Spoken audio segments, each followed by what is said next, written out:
আসলে ব্যাপার হচ্ছে যে দ্য বয়েজের সিজন ফিনালির যে ব্যথা যন্ত্রণা, যে বেদনাটা ছিল মানুষদের, সেটা এখনও ঠিক হয়নি। তার মধ্যেই ভট রাইজিংয়ের এক টাইপের টিজার চলে এসেছে, ফার্স্ট লুক। ইয়েস, দ্য বয়েজের একটা প্রিকুয়েল স্টোরি রিলিজ হচ্ছে। সেই যে ভট কোম্পানি যারা এই সুপারহিরোদের বানায়, যাদের কারণেই এত সুপারহিরো হোমল্যান্ডার হ্যান ত্যান গল্প হয়েছে, সো তাদের অরিজিনটা কীভাবে হয়েছিল, তারা কীভাবে শুরু করেছিল সব কিছু, ওই সব কিছু আমরা ভট রাইজিং নামক সিরিজটাতে দেখতে পারবো। তো সেটার টিজার চলে এসেছে। আসল ব্যাপার হচ্ছে যে দ্য বয়েজের এন্ডিংটা একটু কন্ট্রোভার্সিয়াল। একদল পছন্দ করছে আর একদল পছন্দ করছে না, মানে ফ্যান্সদের মধ্যে বিভাজন তৈরি হয়ে গেছে। তো এই ঝামেলাটাকেই ঠিক করার জন্য একটাই বেস্ট ওয়ে আছে যে চলো ফ্যান্সদের মনটাকে ডাইভার্ট করে দিই এবং টিজারটা তাড়াতাড়ি করে ছেড়ে দিই। মানে মানুষকে ভুলতেও সময়টুকুনি দেওয়া হয়নি। তবে ভাই আমি মিথ্যে কথা বলবো না, টিজারটা দুর্দান্ত ছিল।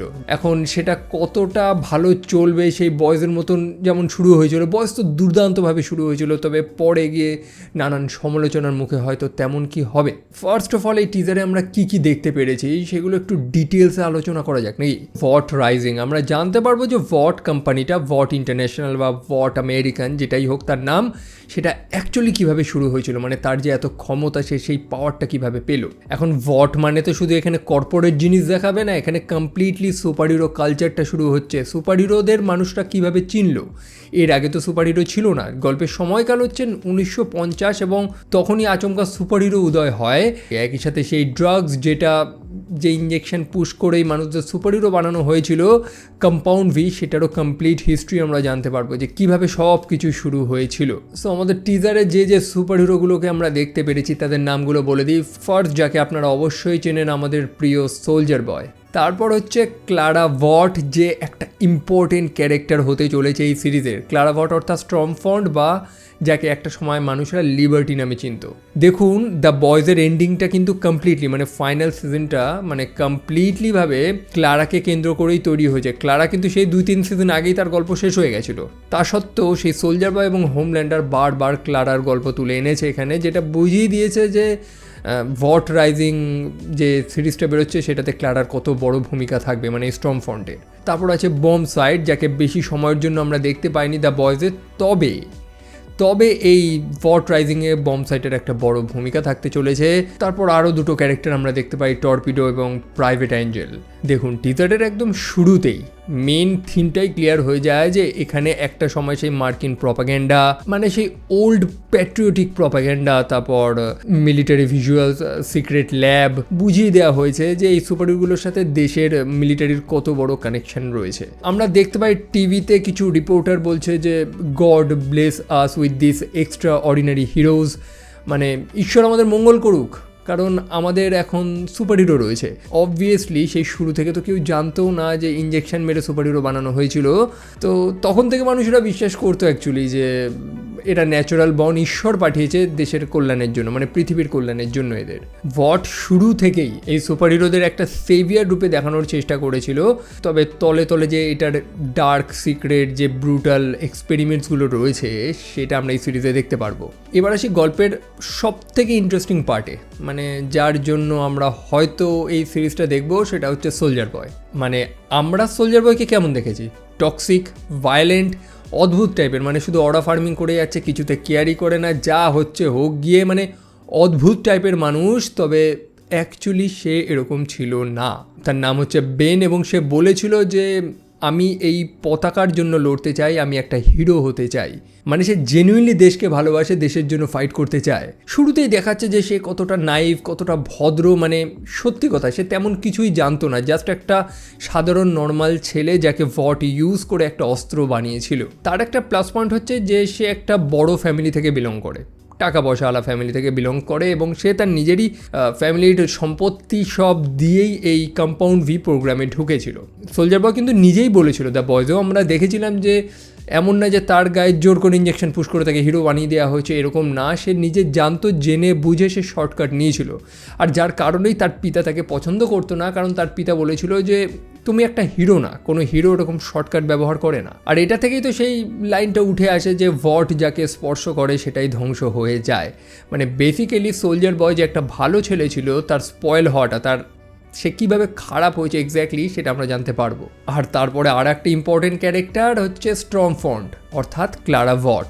এই ভট কোম্পানি যে বানিয়েছিল ফ্রেডরিক ভট, তারই স্ত্রী ছিল সে কিন্তু সেই স্ট্রমফন্ড বা ক্লারা ভট, যার একটা গুরুত্বপূর্ণ রোল ছিল সেই দ্য বয়েজ সিরিজে। এবং যেমনটা বললাম যে ফাইনাল সিজনে তো ক্লারার নাম জোর করে ঠেসে ঠুসে ঢুকানো হয়েছিল।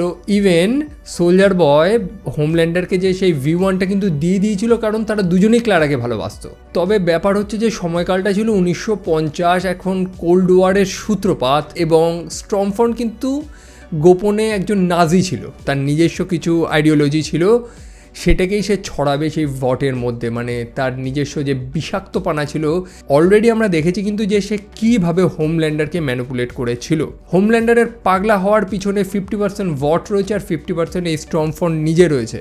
গল্পে তাকে বেশ মোটামুটি ভালো একটা চার্মিং স্টাইলে দেখিয়েছে, সেই পুরনো হলিউড স্টাইলে হেয়ার স্টাইল করেছে সে। তবে এই চার্মিং লুকটার পিছনে যে কি ম্যানিপুলেটিভ একটা মেয়ে ছেলে লুকিয়ে রয়েছে ভাই, সেটা যারা দ্য বয়েজ দেখেছে তারাই জানবে। এই তো আমরা দেখি সে সোলজার বয়কে বলছে যে there is a bright future, all we need to do is take it. মানে উজ্জ্বল ভবিষ্যৎটা আছে, সেটাকে আমাদের ছিনিয়ে নিতে হবে। মানে সে সোলজার বয়ের মাথাটাও যে কিভাবে খেয়েছে সেটাও এই টিজারে আমরা অল্প দেখতে পাচ্ছি। এই ডায়লগটা থেকে কিন্তু তার অ্যাকচুয়াল নাজি আইডিওলজি এবং তার পাওয়ার অবসেশন, ক্ষমতার লোভটাকে কিন্তু বোঝা যায়।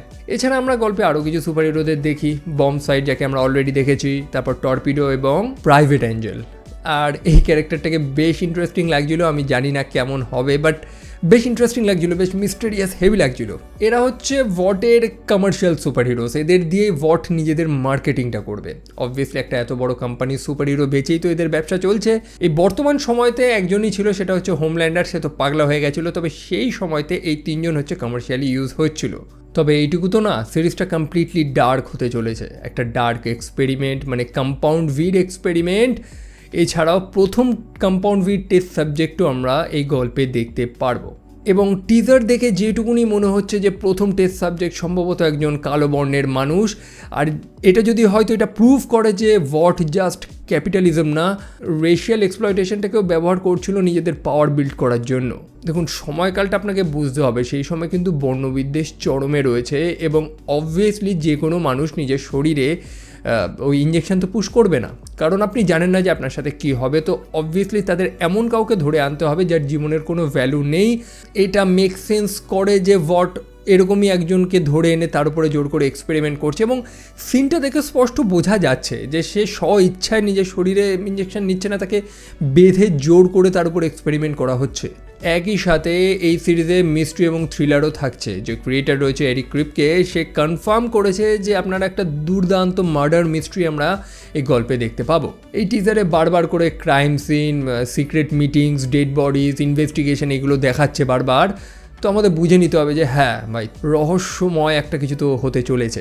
সো মোটামুটি যেটুকুনি দিয়ে আমাদের টিজ করা হয়েছে সেইটুকুনি দেখে আমরা জাস্ট গেস করতে পারি, অনুমান করতে পারি যে গল্পে আমরা কিছু ফেইল্ড কম্পাউন্ড ভিড এক্সপেরিমেন্ট দেখতে পারবো, গভর্নমেন্টের কভার আপ দেখতে পারবো, অর্থাৎ সরকার এই এক্সপেরিমেন্ট করতে গিয়ে যে ভুলচাল জিনিসগুলো করেছে সেগুলোকে লুকানোর চেষ্টা করছে, সুপার হিরোদের মার্ডার, হিউম্যান টেস্টিং এবং অবভিয়াসলি কর্পোরেট কারাপশন।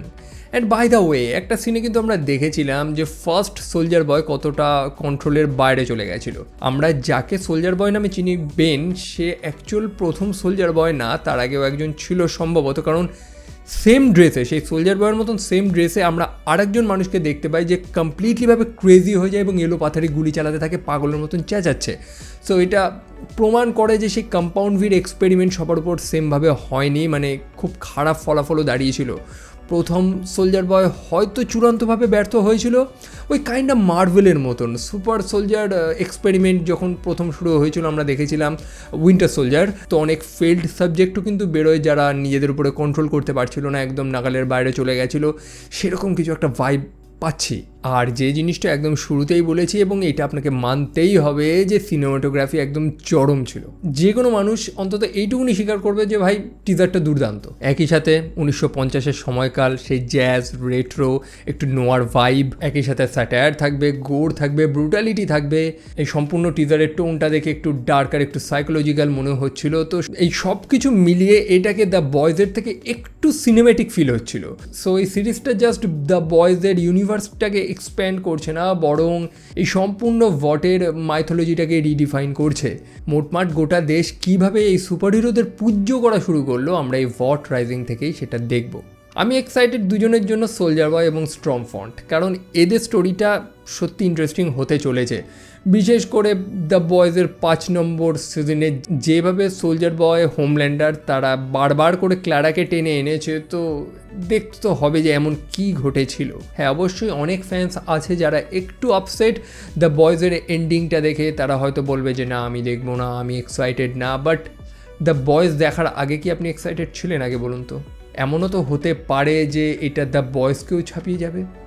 আমি জানি না, আমি তো আশাবাদী মানুষ, যা পাবো তাই খাবো, এই হচ্ছে আমার মেন মোটো। আমাকে তো ভিডিও বানাতে হবে, আমি ক্রিয়েটার, তাই বানাচ্ছি।